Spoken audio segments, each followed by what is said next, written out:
Once upon a time there was a very beautiful but very lonely young maiden who more than anything else wanted to find a true love. She would pore through the Lonely Hearts mail order catalog by the hour, but never with any luck. Day after day she stood on a busy street corner where all the handsome young blades of the kingdom passed by sooner or later, but all they ever did was to pass without giving her a second look. If this kept up, she might turn out to be an old maid. Could it be that a handsome young man would never ask her for a hand in marriage? What could be the trouble?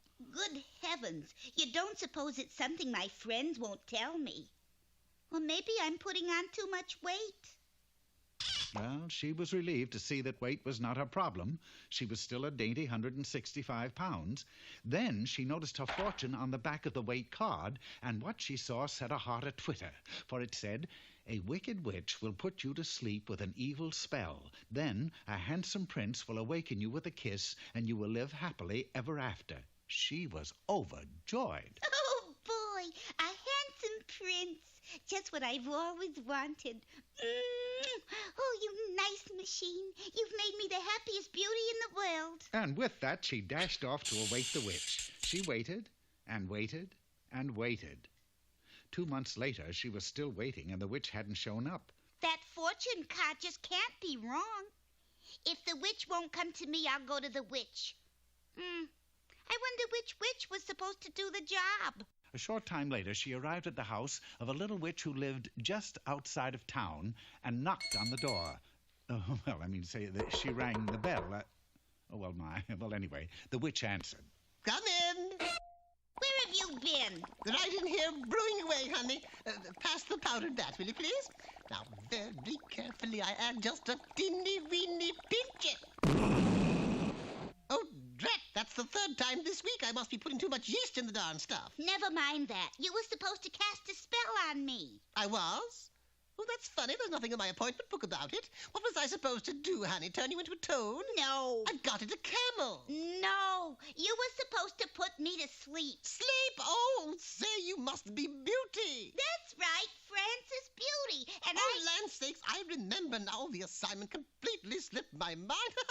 Well, you just sit there, honey. I'll have you to sleep. Now here, silly. We gotta go out where the prince will be sure to find me. Beauty hurried the witch off to the local park, and with no further delay... Now, I lie here on the park bench and you put me to sleep. All right, child. Here we go. Prickly thorn, Morpheus horn.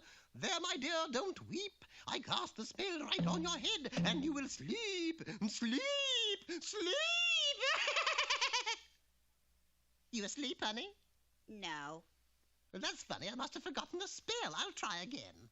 And the little old witch tried every spell she could think of. Rock-a-bye, Beauty, in the treetop. But nothing she did could put Beauty to sleep. Why don't you try counting bats, honey? But it was too late, for just then the handsome prince was seen riding toward them on his gallant steed. Now, don't worry, honey. I'll think of the right spell in a minute, dear. Now, just There's no time for that. Now the prince is coming. Out! He mustn't see you. With no time left, Beauty did the only thing she could do on such short notice. She dove to the park bench and pretended she was asleep. And as the prince approached... Good heavens! It sounds like a terrible beast in yon bushes. But I'm a brave young prince, so I will go in there and slash him and kill him until he's dead at least. And then I'll... Wait a minute. That isn't a beast, it's a beauty, and she sleeps. You are asleep, aren't you, ma'am? Oh, yes.